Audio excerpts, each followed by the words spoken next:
Bonne fin d'après-midi tout le monde, bienvenue à TVC l'été. Cette semaine, une grosse émission puisque après 30 minutes d'émission régulière, c'est un spécial Fort Cozap qui s'amène à l'émission pendant 30 minutes. Les actualités pour la première partie, la bibliothèque Bertrand B. Leblanc de Lac-aux-Saumons organise une soirée Oktoberfest pour ramasser justement des fonds pour la bibliothèque.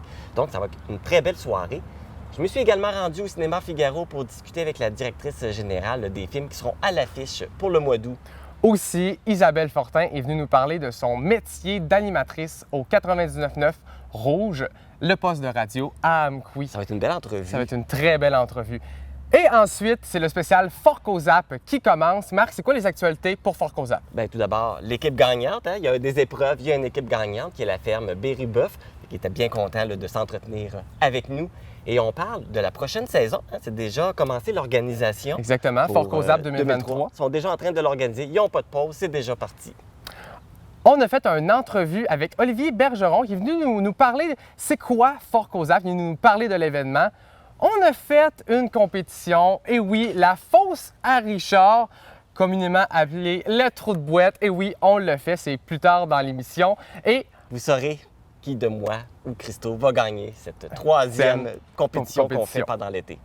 Et Michel Coutu est venu nous parler de ses 25 ans en tant que président de Fort Cozap.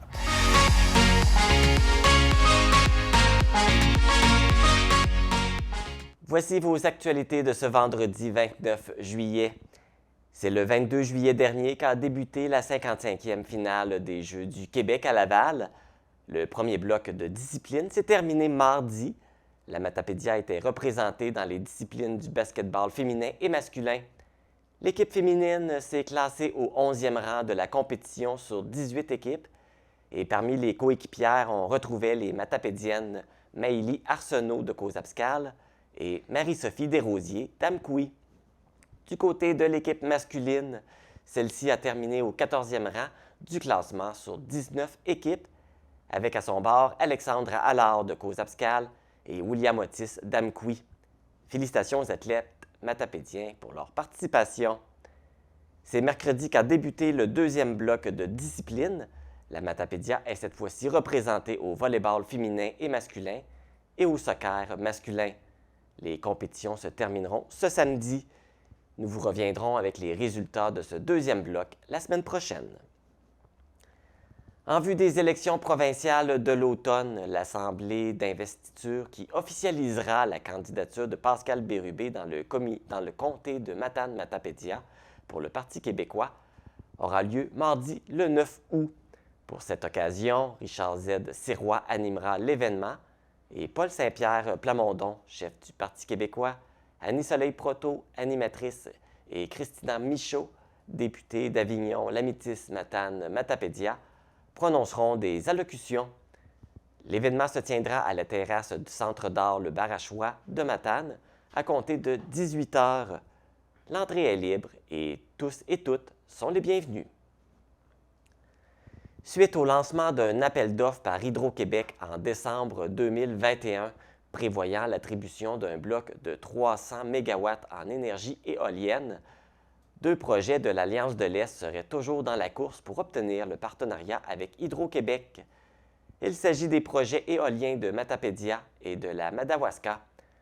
En ce qui a trait au projet éolien Matapédia, il serait situé sur les territoires non organisés de Routierville et de Rivière-Vaseuse, dans la MRC de la Matapédia. Si les projets sont retenus par la société d'État, celle-ci posséderait le tiers des actions, alors que les promoteurs privés et les membres de l'Alliance de l'Est se répartiraient le reste des actions. Les projets choisis dans le cadre de l'appel d'offres en énergie renouvelable seront dévoilés en décembre prochain.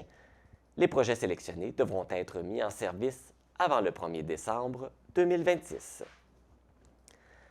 L'Association des marchés publics du Québec, Solio Groupe Coopératif, l'Union des producteurs agricoles et le ministère de l'Agriculture, des Pêcheries et de l'Alimentation présentent la 14e édition de la Semaine québécoise des marchés publics qui se déroulera du 4 au 14 août.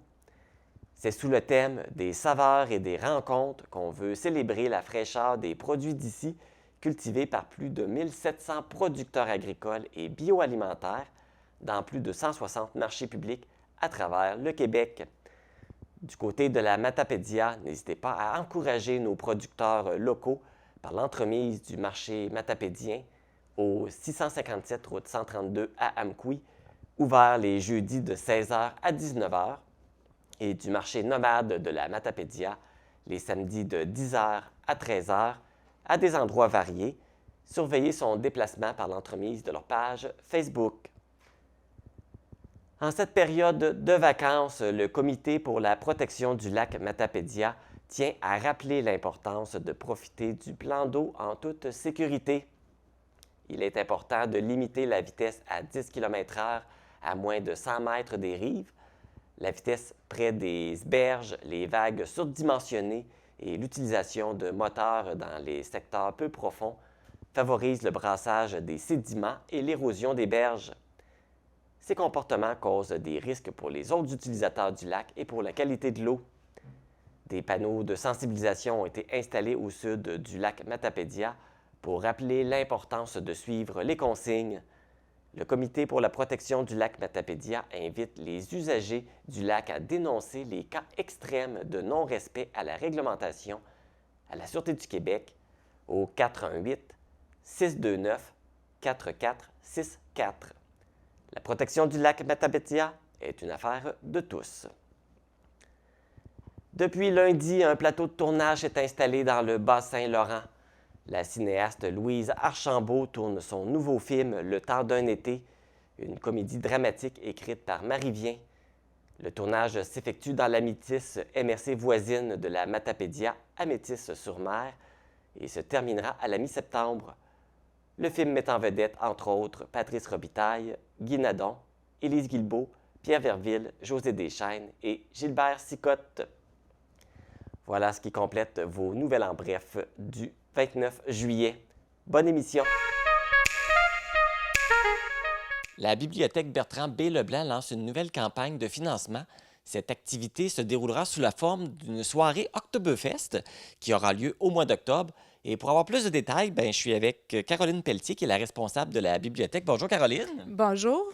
Donc, une nouvelle activité là, qui s'en vient. Pouvez-vous nous en dire un peu plus? Oui, ben en fait, ce qu'on a choisi de faire, c'est comme c'est difficile d'avoir du financement des fois pour beaucoup d'activités. Donc, ceux qui connaissent la bibliothèque, vous savez qu'on roule beaucoup avec une programmation, des artisans, des artistes qui viennent animer. Donc, il y a toujours des coûts à ça.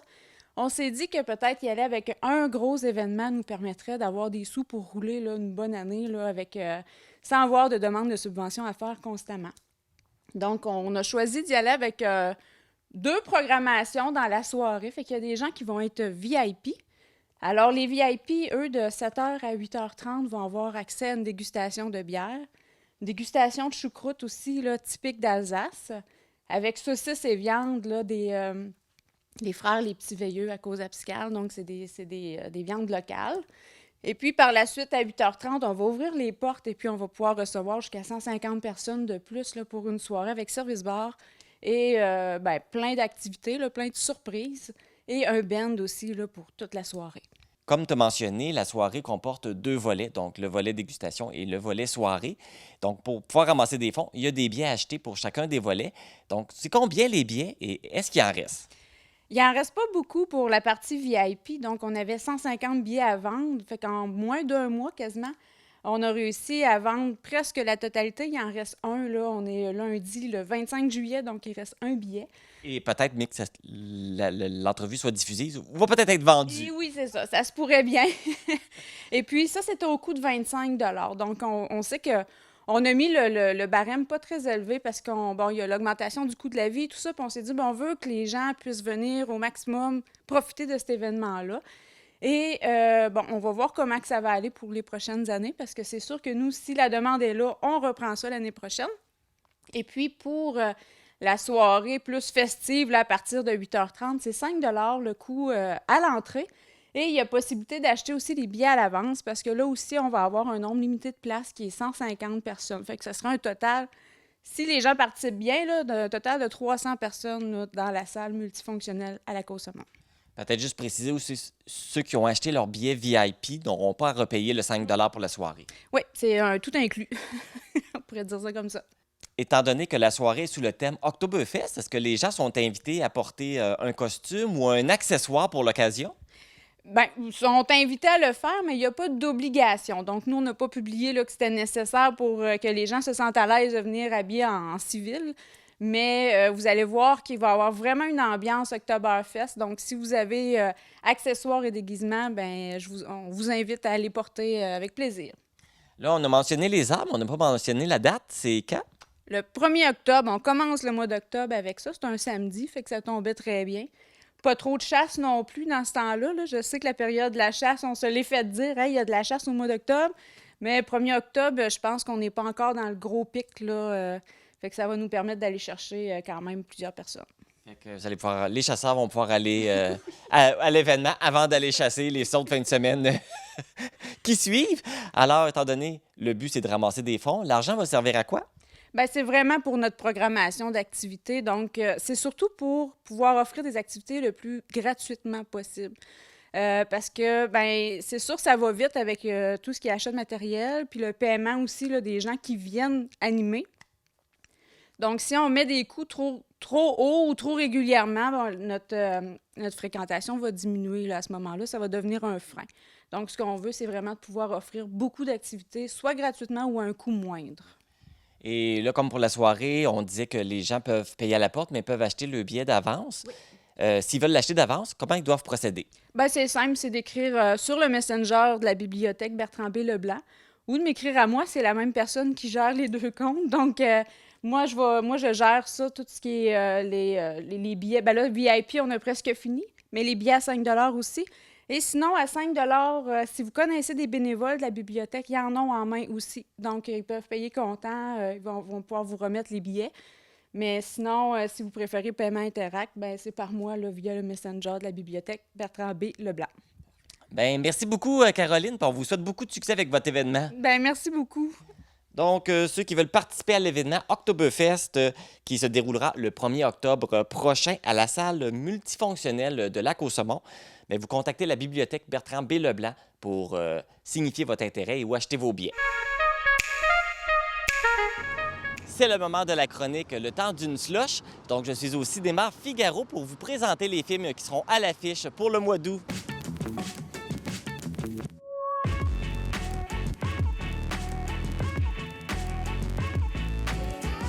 Donc, qui de mieux pour nous parler des films du mois d'août que la directrice générale du Cinéma Figaro, Marie-Michel Voyer. Bonjour Marie-Michel. Salut! À quoi on peut s'attendre pour le mois d'août? Au niveau de l'animation, donc là, Les Mignons, c'est terminé. On vous offre un autre film qui s'appelle DC Crypto Super Chien. Qu'est-ce qu'il mange en hiver? Bien, c'est le chien de Superman. Fait que Crypto, c'est le chien de Superman. Et là, tous les amis super-héros vont se faire enlever. Et là, le Crypto va devoir recruter une bande d'animaux disparates pour sauver son maître Superman. On est dans une autre direction. On a bien hâte de voir si ça va être populaire. Bien, ça devrait être très bon. Là. C'est vraiment fait par DC. Là, donc, je pense que vous pouvez venir avec la famille. Là, ça devrait être apprécié. On va avoir une belle qualité de film. Oui, absolument. Et sinon, on a quoi d'autre? Sinon, bien, vous nous l'avez demandé en grand nombre. Donc, c'est enfin Elvis qui prendra l'affiche dès aujourd'hui, vendredi. Puis là, on devrait l'avoir au moins là, pour les 2 prochaines semaines. Puis c'est vraiment un film biographique de la vie d'Elvis Presley. C'est un long film, 2h39, donc on a une projection d'après-midi et une seule en soirée. Parce qu'il est quand même assez long, mais je pense que ça va être quand même intéressant, parce qu'il était quand même populaire, Elvis. Oui, mais avec une vie là, aussi bien remplie, on peut pas faire autrement que faire un long film. Sinon, les 2 autres films qui vont accompagner Elvis? Bien, au niveau du cinéma québécois, présentement, c'est Confession qui prend l'affiche, qui est à l'affiche. C'est un film avec Luc Picard comme premier rôle. Puis, on est un peu ailleurs, là. C'est un film de gangsters. Ça raconte l'histoire d'un tueur à gages. Donc, c'est un film qui est coté 13 ans et plus. Donc, c'est pas pour venir voir avec les enfants, mais c'est un très bon film québécois. Je vous dirais que c'est le meilleur qu'on a eu cet été-là. OK, c'est un très bon film. Mais avertissement qu'il va y avoir de la violence. C'est ça, c'est le bon film québécois de cet été. Donc ça, c'est les 3 films qui sont à l'affiche, mais il y a un retour qui revient. C'est pas un vieux film, là, c'est un film récent qui revient. Oui, bien, en principe, là, vers la mi-août, si vous ne l'avez pas vu, puis on a des clients qui nous appellent pour savoir si on va l'avoir. Top Gun, là, qui présentement a fait énormément d'argent au box-office et qui continue d'en faire, donc il prévoit une ressortie autour de la mi-août. Donc probablement que le cinéma Figaro sera dans cette ressortie-là. Donc, vous pourrez voir à la télé, il va y avoir des pubs, il va y avoir de la promotion. C'est pas un 3e Top Gun, c'est vraiment le Top Gun du mois de mai qui va ressortir en salle. Et je pense qu'il a bien marché ici, le Top Gun. Il a bien marché ici, puis il a bien marché partout. C'était très bon. Est-ce qu'il y a d'autres films qui vont sortir dans le courant du mois d'août? On aura d'autres choses, mais ce sera des plus petites sorties. Donc, pour l'instant, je me garde une petite réserve. Pas trop m'avancer, faire des déçus. Cinémafigaro.ca, toujours pour l'horaire, ou notre page Facebook. Bien, Marie-Michel, merci. Merci beaucoup, Marc. Et puis, bon, on vous souhaite... il va faire chaud cet été, alors si vous voulez être à l'air climatisé, bien, c'est le temps de venir au cinéma. Il y a des très bons films à l'affiche.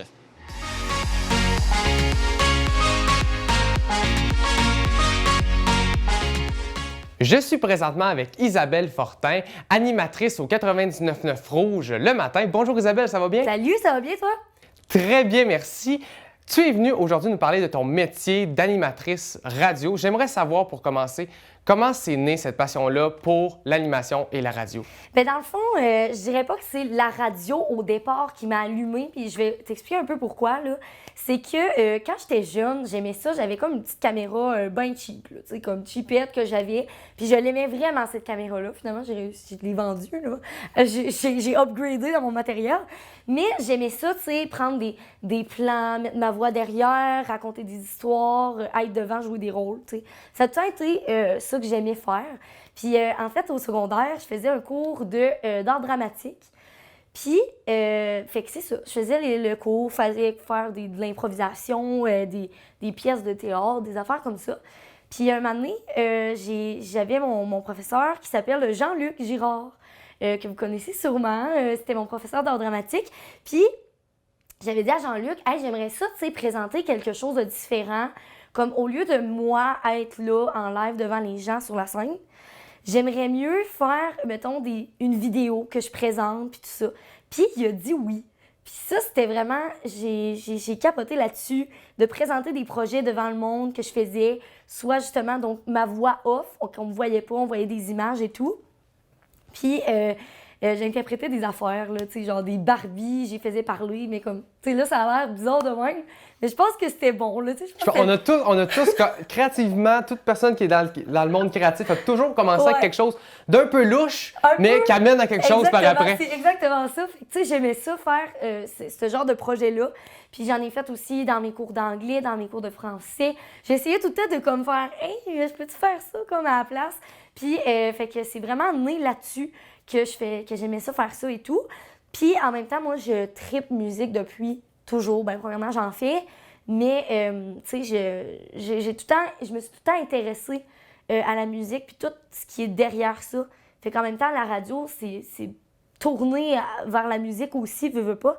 Fait que c'est vraiment là que c'est né, tu sais, de parler de ça, de m'intéresser aux artistes aussi derrière les chansons. Fait que c'est un peu là que c'est venu, comme ça s'est comme scindé un moment donné. Okay.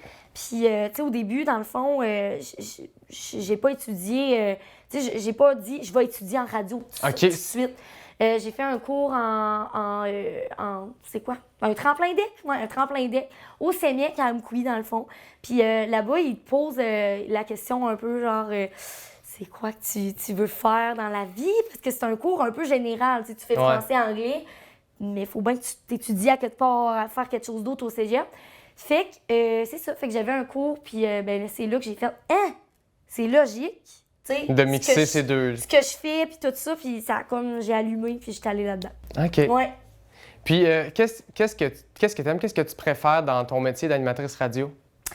Je dirais le contact avec le monde. Sérieux, je me suis rendu compte de ça, je trouve, au fil du temps que je travaille là, parce que là, ça fait 2 ans que je travaille à radio. Puis, tu sais, justement, tu sais, je trouve qu'au début, tu sais, on le voit pas, cette interaction-là, parce que tu es dans un studio. Tu te lèves le matin, tu parles avec, mettons, une autre personne dans le studio, mais tu vois pas les autres autour de toi.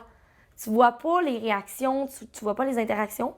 Puis, ce que j'aime vraiment de ça, c'est ça. Tu sais, le monde nous appelle, le monde nous texte. Tu sors à quelque part dans un événement, puis le monde te reconnaît par ta voix, mettons. Tu sais, là, je sais pas, je commande un sous-marin au Subway. Puis là, la madame a dit, ben je te connais, je sens que je t'entends le matin, puis tout ça. Fait que ça, c'est le fun parce que je peux voir le monde. Puis ça, c'est. Je veux dire, sans les auditeurs, il n'y a pas de radio. Ouais. Tu as bien beau parler n'importe quoi. Si le monde ne sont pas là pour réagir, puis le monde ne sont pas là pour appeler, moi, je trouve que c'est la meilleure partie de tout ça. C'est que tu te rends compte que tu parles à du vrai monde. Puis c'est ça que j'aime vraiment de la radio. Ouais. Ouais, parce que ce qui est le fun avec la radio, c'est que les interactions sont directes avec le téléphone, la C'est page ça. Facebook, les textos. Exact. Tu sais, ça rentre en direct, puis ça, c'est le fun, tu sais. Puis au début, c'est une habitude, parce que, mettons, je te parle en ce moment, mettons. Puis là, je vois des textes arriver. Fait que là, il faut que j'aille le réflexe de « Hey, il y a telle personne qui nous a dit qu'il faisait ça. Tu sais, fait que ça, j'aime vraiment ça, ce contact-là. Puis aussi, tu sais, c'est du monde, ben c'est local aussi. Ouais. Tu sais, on parle de choses locales. Parce qu'en vrai, c'est quoi le but d'avoir une radio dans une ville, dans un village, dans un endroit, si on parle pas de choses locales? Puis ça, c'est la même chose que vous faites aussi à la TVC. Je pense que c'est le but le plus important, c'est de parler de ça. Sinon, tu branches le fil puis t'écoutes Montréal.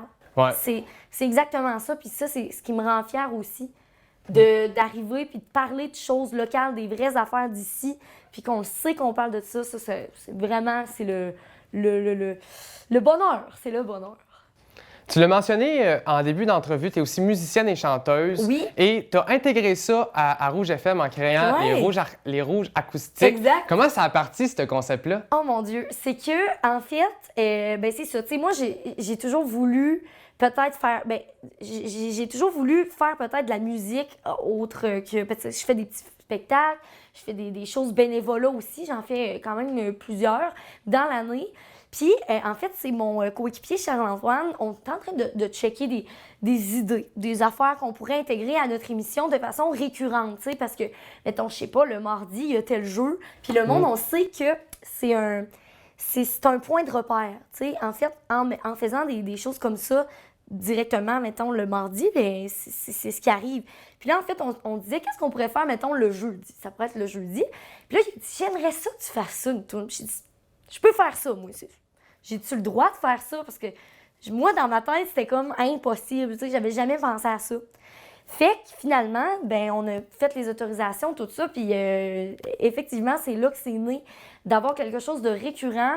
Puis en même temps, je trouve que c'est quelque chose de très personnel. Ouais. Parce qu'il y a, tu sais, il y a pas d'autres animateurs qui vont faire, ben tu sais, il y en a peut-être d'autres ailleurs au Québec, mais ce que je veux dire, c'est qu'il n'y a pas d'autres animateurs à la station qui peuvent, par exemple, chanter, jouer de la guitare, faire ça. Fait que c'est quelque chose que je trouve qui m'a beaucoup aidé à m'intégrer dans le milieu puis de me faire connaître un peu parce qu'il y a beaucoup de monde qui justement, qui vont me parler puis vont dire « J'aime tes tunes, j'aime ça que tu fasses ça. » Fait que je trouve que ça m'ajoute quelque chose de plus, on va dire. Quelque chose que je peux présenter, puis moi, j'aime ça. Je veux dire, c'est comme mes deux passions. Radio, musique. Je veux dire, je peux pas avoir mieux, là. C'est la meilleure chose que je peux avoir. C'est ça, parce que c'est vraiment un segment qui a été créé au 99.9 Ouais. Rouge. C'est pas une initiative d'un haut Non. placé de Rouge FM. là. Exactement. On avait déjà vu l'idée à quelque part d'autre. Je me rappelle plus, je pense que c'est Sherbrooke. Il y avait une fille qui faisait ça, mais elle avait de la musique instrumentale derrière. OK. Puis, ben là, moi, j'ai dit, t'as peu, là, c'est ça. Fait que c'est pas eux qui m'ont imposé ça. C'est vraiment nous qui ont bâti l'idée. Puis le rouge acoustique, ça n'existe pas, là. C'est un mot qu'on a inventé. Je trouvais que ça faisait beau, on trouvait que ça faisait super beau. Fait qu'on l'a intégré. Puis à cette heure, je veux dire, rouge acoustique, c'est comme naturel. Le monde, il me parle de ça. Fait que c'est le fun. C'est fou à quel point ça a comme évolué dans le temps. T'sais. Au début, j'étais pas sûre. J'ai fait ma première tourne. J'étais quasiment stressée, t'sais. Parce qu'on fait ça en live aussi sur Facebook. Fait qu'on me filme, puis là, je joue de la guitare, j'étais stressée. Mais au fil du temps, le monde, il en redemandait. « Hey, tu l'as pas fait cette semaine? T'as pas fait ça? Tu pourrais-tu me faire telle tourne? » Des demandes spéciales. Fait que c'est le fun aussi parce qu'encore là, l'auditeur, c'est exactement, ça revient à ce que je disais, l'auditoire est là. Puis c'est ça qui fait que j'en fais encore. Parce que si le monde me parle pas de ça, le monde s'en fout, à quel point je vais faire ça, tu sais? Fait que je le fais un peu aussi, surtout pour le monde qui écoute. Pour finir, dans ton travail, c'est quoi que tu es plus fier? Le plus fier? Ouais. Hey, c'est tellement une dure question.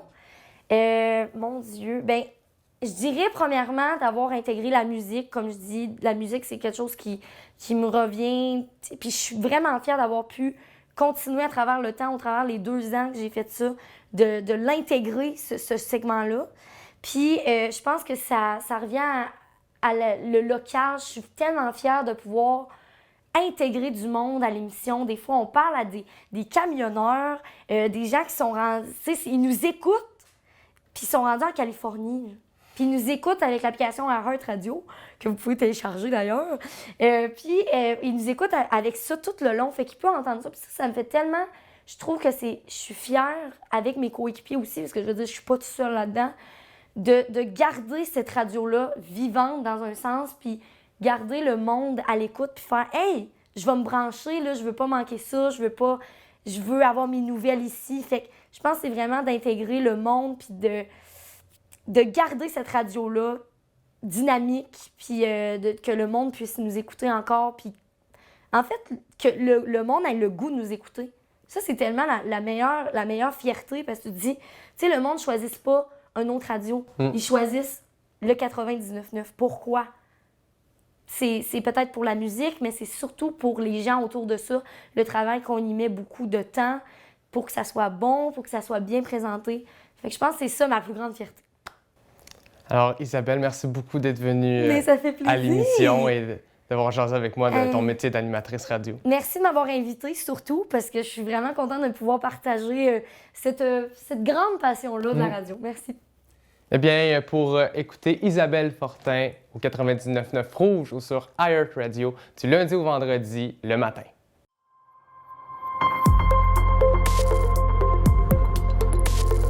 Pour connaître ce qui se passe chez vous, dans la vallée de la Matapédia, TVC Matapédia, on s'y retrouve partout.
Je suis avec l'équipe La Ferme Berrubeuf, qui est l'équipe gagnante de la 23e édition de Fort Cozap. Félicitations! Je suis avec Guillaume Bérubé. Bonjour, Guillaume. Bonjour. Donc, tout d'abord, félicitations. Pouvez-vous nous présenter l'équipe?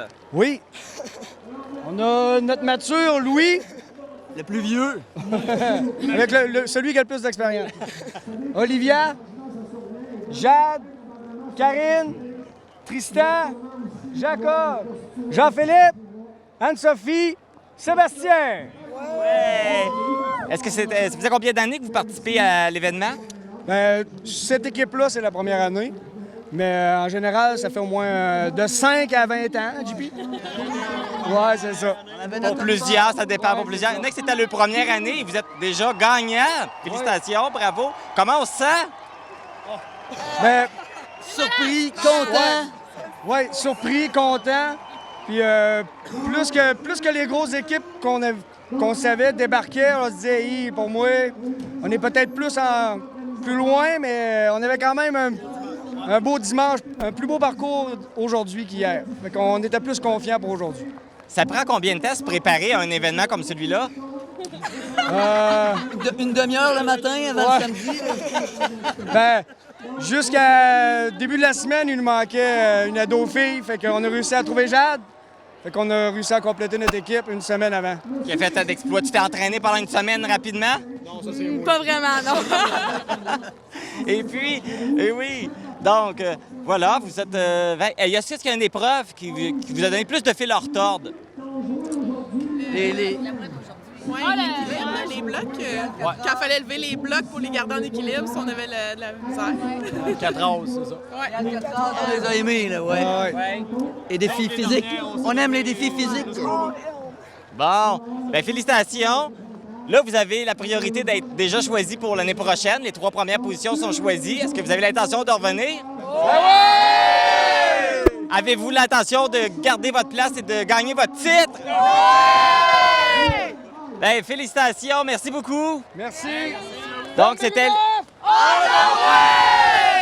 Donc, c'était l'équipe Ferme Béruboeuf, l'équipe gagnante de Fort Cozap. Le festival Fort Cozap connaît tellement de succès qu'il est à peine terminé que déjà les organisateurs préparent l'édition suivante.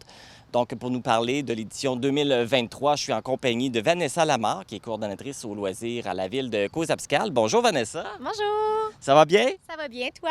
Ça va très bien, merci. Donc, la première question, est-ce que vous prenez une pause à un moment donné? Parce que là, vous êtes déjà en train de préparer la prochaine édition? On prend pas de pause au comité de Fort Cozap. Ça n'existe pas, ça. C'est non-stop, c'est sans arrêt. Oui, exactement. Donc, et puis, c'est quoi les premières étapes qui sont à effectuer? Parce que là, on est 1 an d'avance. Fait que, sur quelle étape vous travaillez présentement? Ça va être l'inscription des équipes pour commencer. Puis par la suite, on va travailler sur la programmation, donc les artistes qui vont performer sur le chapiteau, là. Est-ce qu'il y a déjà des équipes qui sont inscrites? Les 3 gagnants, dans le fond, de cette année, de cette édition-ci, sont automatiquement inscrits pour l'année suivante. Par la suite, on procède à des inscriptions. Cette année, ça va être un petit peu différent pour les inscriptions. Donc, on ouvre une période de temps prédéfinie où tout le monde va pouvoir s'inscrire. À l'original, on faisait normalement les 19 premiers inscrits, c'était ceux qui allaient pratiquer, dans le fond, pour l'année suivante. Mais là, dans le fond, on ouvre les inscriptions. Tout le monde s'inscrit, puis par la suite, on fait un tirage pour les 19 équipes qui vont participer à l'édition, là. Donc là, si on doit faire un tirage, vous recevez combien d'inscriptions en général? C'est dur à dire parce que normalement, on arrêtait à 19. Dans le fond, on bloquait le formulaire à 19 inscriptions. C'était nos équipes inscrites. Mais là, cette année, c'est embêtant. D'après moi, on est capable d'aller chercher 60 inscriptions facilement, là. Quand même, fait que c'est couru. Les gens veulent vraiment venir participer. Oui, ça se parle un peu partout là, au Québec, là. Donc, on a des équipes normalement qui sont intéressées d'un peu partout au Québec, là. Donc, ça va être intéressant, là. Donc, là, mis à part les équipes, est-ce qu'il y a d'autres petites nouveautés qui se préparent pour l'année prochaine? Pour l'instant, on ne s'est pas encore penché sur la question, là, mais c'est sûr qu'à chaque année, on essaie de s'améliorer, là. Il va sûrement y avoir des petites choses qui vont être ajoutées justement pour apporter un peu de variété pour les gens qui viennent à chaque année, avoir un peu de diversité. Effectivement. Donc, là, vous allez travailler. Là, vous savez que vous allez travailler sur les équipes, mais est-ce qu'on a déjà arrêté les dates pour la prochaine édition? Oui, ça va être du 26 au 30 juillet 2023. Bon, alors, c'est noté. Hein? On met ça dans notre agenda déjà 1 an d'avance. Bien, Vanessa, je vous souhaite une belle préparation jusqu'à l'année prochaine. Je vous souhaite quand même de prendre un petit break à un moment donné pour vous reposer parce que c'est quand même beaucoup d'ouvrage pour vous. Effectivement. Merci beaucoup. Merci à toi. Donc, ne manquez pas l'édition 2023 qui va avoir lieu là, en juillet l'année prochaine. Donc, suivez la page Facebook de Fort Cozap pour connaître toutes les informations au fur et à mesure qu'elles vont apparaître pour l'année prochaine.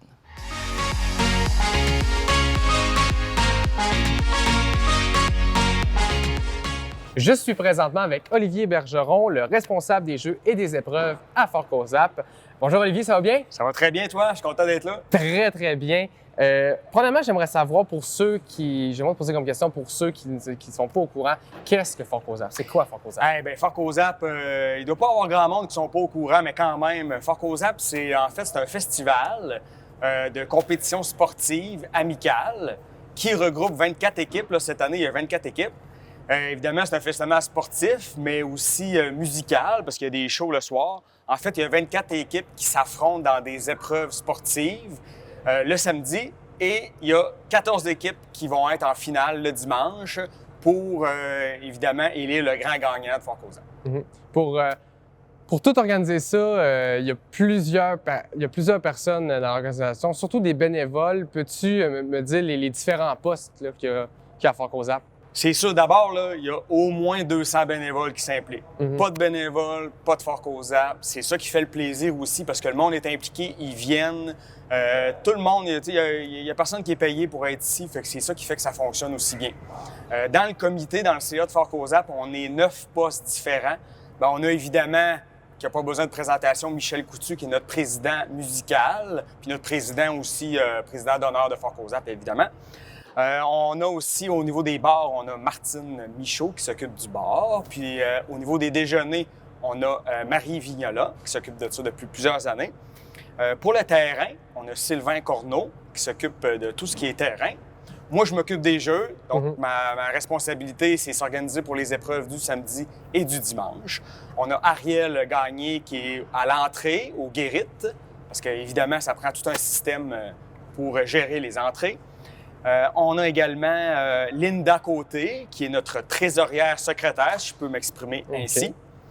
On a une nouvelle avec nous autres. C'est sa première édition cette année. C'est notre coordonnatrice en loisirs à Cozapscal, Vanessa Lamarre, qui est là. Ensuite, je pense que j'oublie pas personne, si je ne me trompe pas.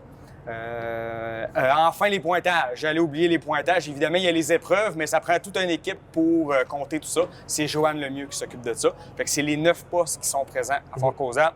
Il faut dire que chacun de ces postes-là a une équipe aussi là, de bénévoles qui l'accompagnent. Et justement, parlant de postes, là, pour l'année prochaine, vous êtes à la recherche de relève? Oui. La plupart des gens, là, entre nous, je nommais Vanessa Lamarre, qui est nouvelle, là, mais la plupart, là, ça fait 10 ans, 15 ans, 20 ans. Puis même Michel, là, il était là dans les débuts, 25 ans. Fait qu'on cherche de la relève. On a besoin de monde qui veulent s'impliquer. C'est un festival qui est bien rodé, qui est bien géré. Il y a plein d'aides. Fait que si ça vous intéresse, là, vraiment, là, vous pouvez venir ou communiquer avec le comité, puis ça va nous faire plaisir de vous coacher. T'sais, on est là pour avoir du fun, puis c'est un comité vraiment agréable. C'est quoi les origines de Fort Cozap? Hey, très bonne question. Les origines de Fort Cozap, ben, en fait, c'est en 1996, lors du centenaire de Cozapscal.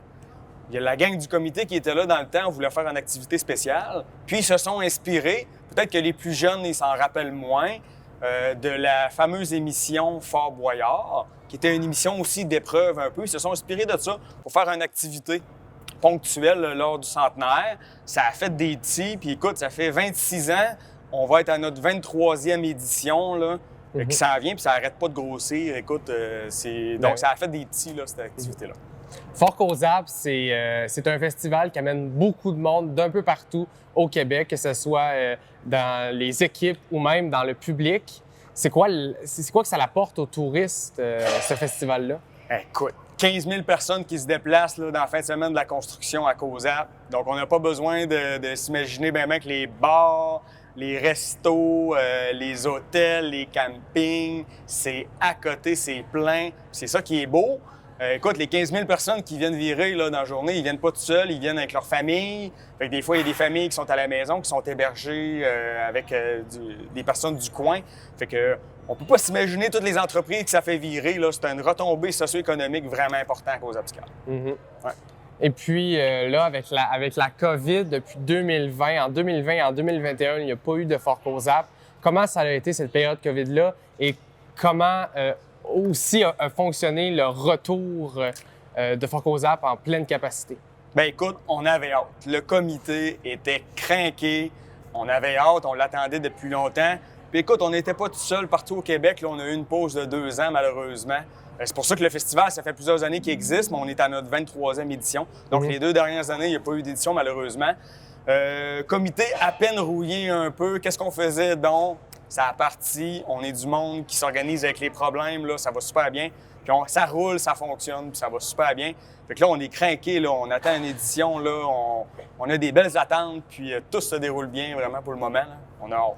Et pour finir, en même temps que Fort Cozap, cette année en 2022, c'est aussi le 125e de Cozapscal. Est-ce qu'il y a un clin d'œil au 125e dans l'édition de Fort Cozap de cette année? Ben oui, tout à fait. Hein? En premier, comme je te le disais tantôt, Fort Cozap est un bébé, hein, si tu veux, du 100e. Fait que là, avec le 125e cette année, on fêtait quand même les débuts de Fort Cozap. Évidemment, les deux festivals ont été reliés comme ça cette année parce que la semaine dernière se déroulaient les activités principales du 125e, dont je faisais partie. J'étais président d'honneur avec Alexis Daou Tremblay, Émilie Boulay-Chouinard et Geneviève Gauthier. Donc, il y a vraiment un lien entre les deux. Là. On a partagé le chapiteau, on a partagé nos bénévoles, on a partagé nos administrateurs et coordonnateurs pour faire en sorte que l'activité soit le plus agréable possible. Hein? Eh bien, Olivier Bergeron, merci beaucoup d'être venu à l'émission pour nous parler de ce beau festival qu'on a heureusement dans la vallée de la Matapédia. Ça me fait plaisir, puis je vais te lancer un défi. On va peut-être se revoir dans une des épreuves en fin de semaine. Sûrement, à suivre. T'acceptes? J'accepte. Parfait.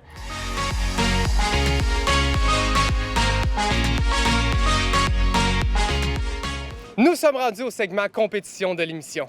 Et pour cette fois-ci, en étant à Fort Cozap, on n'avait pas le choix de faire le trou de bouette. Alors, on va se garrocher. Je vais juste préciser quelque chose parce qu'on sait que Fort Cozap, c'est dérivé de l'émission Fort Boyard. Fort Boyard. Et puis souvent, les invités à Fort Boyard, on les garoche dans le peur, dans le crainte, on leur demande à se pousser. Moi, je vais vraiment le vivre aujourd'hui parce que j'ai un dédain pour la boue. Hein? Moi, je le vivrai pas du tout parce que ça fait des années que je veux le faire. Fait que là, je suis juste un kid en ce moment la veille du réveillon. Oui, je suis comme... Je trippe. Quand est-ce que ça finit? C'est un cauchemar. Mais bon, je vais être fier de moi, je pense. Ben oui. Je vais le faire. Je vais oser. Je vais être fier de moi. Fait que j'ai un double défi. En plus de battre, je vais battre ma part. Donc, moi, j'ai une petite... je pense que ça vaut un point. Moi, j'ai une petite pression parce que j'ai jamais gagné une compétition à date. Donc, j'ai une petite pression qui s'installe. Hey, salut tout le monde! Bienvenue à Fort Cozap! En tout cas, on a du fun. Oui. Merci Christophe, merci Marc d'avoir accepté mon défi. On est en compagnie de Richard Adams. On est au jeu, la fosse à Richard. On est le samedi midi pendant la pause des jeux. Puis là, je vous ai lancé un défi, les gars. Vous avez accepté. Vous êtes prêts? Ben oui, toujours prêt. Marc est pas prêt. Moi, je suis craqué. Ouais. Mais je vais gagner pareil, c'est ça le pire. Allez, les gars, attachez vos trucs avec la broche parce que là, j'ai un défi pour vous autres. Première affaire, vous allez sauter dans le trou de boîte au signal. Le premier qui va avoir 3 balles de golf va pouvoir sortir du trou de boîte. De peine et de misère, essayez d'aller enfiler les 3 balles dans le jeu de poche qui sont là. Et une fois que ça va être fait, vous aurez au lancer à la mouche. Est-ce que vous êtes habitué avec ça? Non. Non, ça va être ma première expérience. Moi aussi. Vous n'êtes pas dans la gamme du Richard Adam? Non, pas du tout. On va essayer de faire honneur. Le premier qui va réussir à mettre sa mouche dans le cerceau que je vais avoir placé en l'honneur de Richard Adam va gagner. Ça va être le meilleur chrono, le meilleur temps. Parfait. Vous êtes prêts? Oui. Oui. Hey, bonne chance, mon Yes. Christo. Bonne chance, Marc. Amusez-vous. Ah ouais, c'est dégueulasse! C'est très froid. Arc! Oh! J'en ai plus. Go, Marc! Hey, j'en ai deux. Ah. Hey, j'en ai 3 tous les pieds. C'est vraiment plus dur qu'on pense. Colique, je l'ai échappé. Oh! Yes! Ah ouais, mouille-toi! C'est frais, c'est dégueulasse. Gentil. Oh! C'est pas pogné. Je l'ai pas pogné. C'est long. Merde, je l'avais. Oh, c'est une roche binouche. Ça peut être des gens. Oh! Un autre plongeon! Ça, c'est une balle, c'est sûr. OK, je laisse mon pied. J'ai pogné une technique, Let's go, Marc! Je le dis de jeu, moi j'ai une petite peur de l'eau. Je commence à la sentir. C'est pas si pire finalement, là. Mais là, je l'ai perdu, j'en avais plus. Il y en a 2 en tout.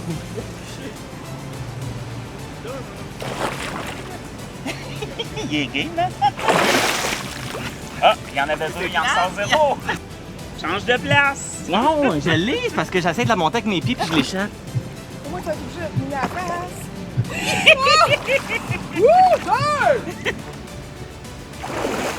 Oui, une deuxième! Ouais! Mais là, je l'ai perdu, j'en avais plus. Let's go, Marc!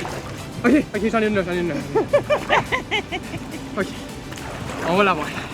C'est la dernière, je te récupère. Oh yes!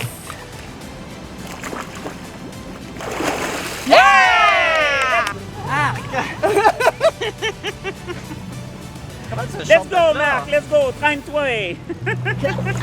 Yes! Go! Woo!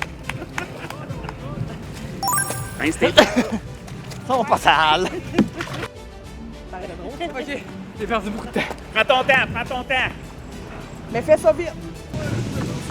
Oh! Oh, Ouais! win!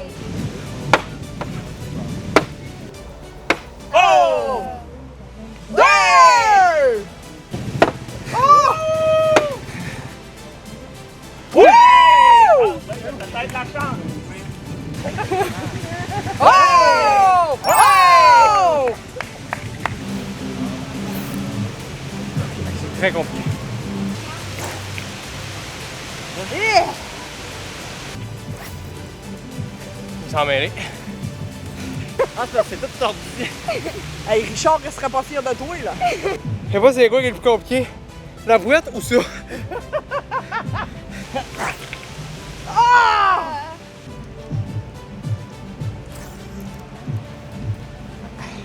Elle veut pas partir, comme. Parce que t'es emmêlé, mal dans ta canne. Hein?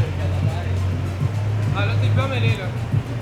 Arrête de faire diversion, toi. Ouais, sors ton fil jaune de la main. Ouais. C'est ça que j'ai fait tantôt. Je vais lui donner encore plus de lousse. Ouais, donne-y en masse. La foule lui donne des trucs. Oui! On veut que Christophe batte Marc. C'est de la triche, ça. Ah, là, c'est pas juste, il va commencer, il va être proche. Let's go, Christophe. Il est là. Ah! Même ça. Bon. Ouais! 10, 9, 8, 7, 6, 5, Ah ouais, 4, ah ouais. 3, 2, 1. Bing, bing, bing, bing, bing, bing, bing. Et Marc, le grand gagnant. Wow! De genre 3 secondes. Hey! Honnêtement, je pensais pas le gagner, celle-là. Bravo, Christo. Hey, j'ai Toute pogné mon une... admiration de rentrer la tête dans le Ben, bouette, finalement, là, c'est vraiment comme un fort boyard parce que j'ai pas passé sur le coup, mais moi, j'ai une paire de l'eau, moi, hein? Fait qu'à un moment donné... Ça a pas paru. Ça a pas paru. Moi, j'en ai dans la tête aussi, hein? C'est pour ça que je me suis placé ici. Hey!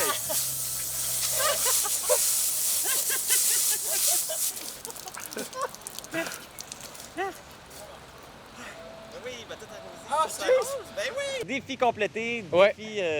défi réussi pour Marc.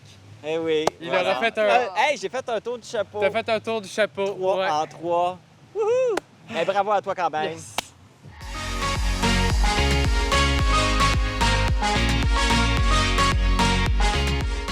Je suis présentement avec Michel Coutu, président et directeur artistique à Fort COSAP, qui entamait sa dernière année en cette édition 2022 de Fort COSAP après 25 ans de loyaux services.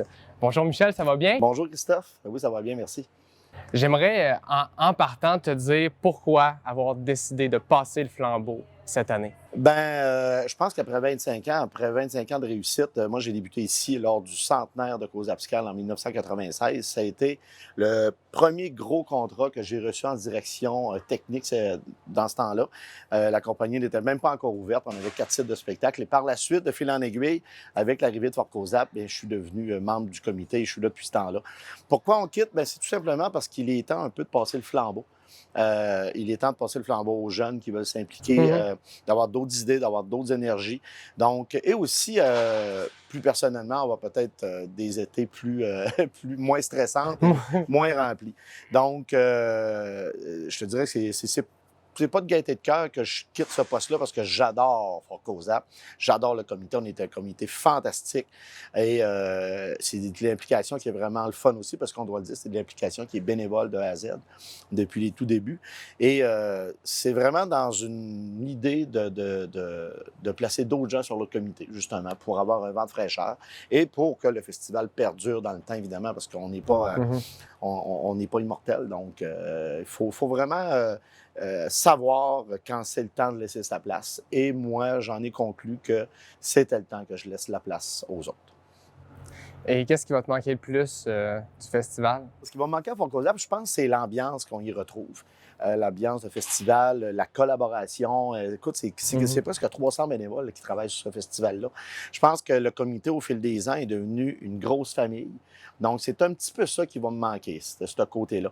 L'autre côté qui va me manquer, évidemment, c'est toute la frénésie en backstage, en arrière-scène, toute la complicité qu'on a entre techniciens et avec les artistes. Donc, tout ça, ça va me manquer un peu, malgré que je continue quand même à Diffusion Mordicus. Là. Je quitte pas tout le monde du spectacle. Là.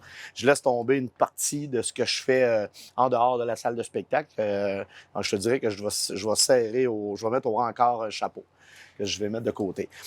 Ceci étant dit, je me retire de la présidence, je me retire du comité, mais je vais quand même demeurer à la programmation artistique. OK. Oui, je vais demeurer quand même à la programmation artistique, puisque c'est un peu aussi le mandat de Diffusion Mordicus de venir en aide à des organismes à but non lucratif qui font des festivals. Donc, moi, je vais quand même demeurer à la direction artistique. Ça va être encore toi qui va être derrière les spectacles. C'est ça, qui vont choisir, en collaboration avec le comité organisateur, élaborer la programmation des années suivantes.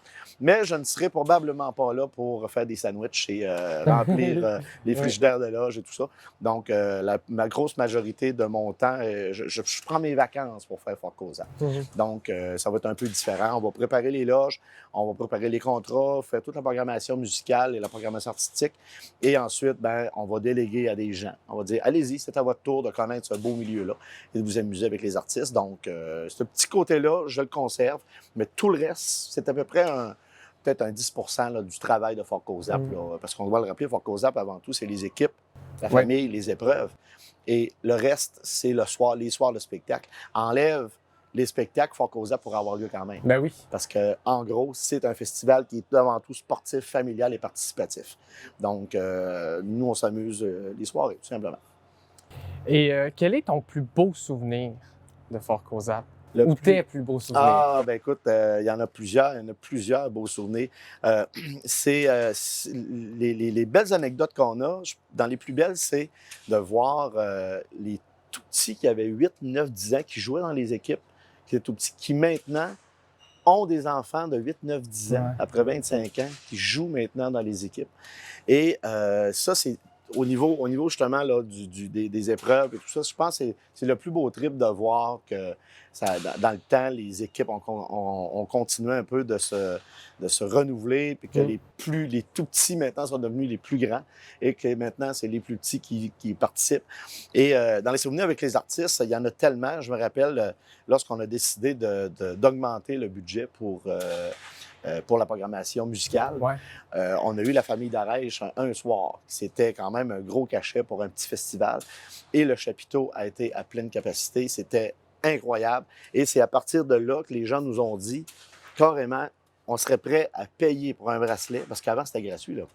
Oui, avant, ça fait pas tellement longtemps qu'il y a un bracelet à Fort Cozap.